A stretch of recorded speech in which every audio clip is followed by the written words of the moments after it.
doing two more examples of adding and subtracting positive and negative numbers, fractions to be exact, which are numbers. The first one is negative 7/10 plus 2/5. So we are adding a negative and a positive. So the answer could be negative or positive depending on which of these fractions has a bigger absolute value. So the absolute value of negative 7/10 is positive 7/10, and 2/5 is just 2/5. Which one's bigger? Lots of ways I could figure it out. The way I'm going to use is I know that 7/10 is bigger than a half because 5/10 is a half. So if I think about like a number line, that is not what a number line looks like. A half is here, which is the same thing as 5/10. 7/10 is over here somewhere. And 2/5 is smaller than a half because 2.5 over 5 is a half. Helpful. So I know that 7/10 is bigger than 2/5. So my answer is going to be negative.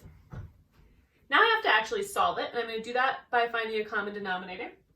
The common denominator is going to be 10 because 5 times 2 is 10.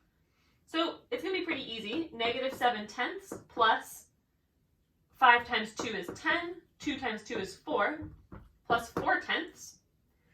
Because one's negative, one's positive, I subtract them. So 7 minus 4 is 3. 3/10, and I already know that the answer is negative, so it's a negative 3/10.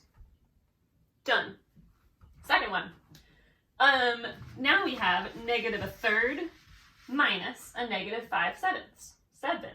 Yes. We're subtracting. We want to change it, so we're doing adding. So let's use the rule of subtraction. The first number stays the same. You change the subtraction to addition, and you find the opposite of negative 5/7, which is positive 5/7. Subtracting a negative is the same thing as adding a positive. Okay, now we have negative 1/3 plus 5/7. We need to find a common denominator. It's 21. 3 times 7 is 21. So 1 times 7 is 7. So 1/3 is the same thing as negative 7/21. And then 7 times 3 is 21. 5 times 3 is 15. So our new equation is negative 7/21 plus 15/21.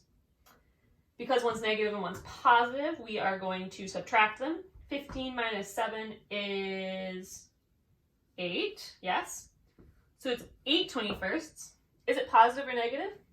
Well, it's positive because the 15/21 is bigger than the 7/21. So it's a positive 8/21. And that's that. Okay, if you're feeling good about this, move on to practice. If you want more learning, try one of the other learning options.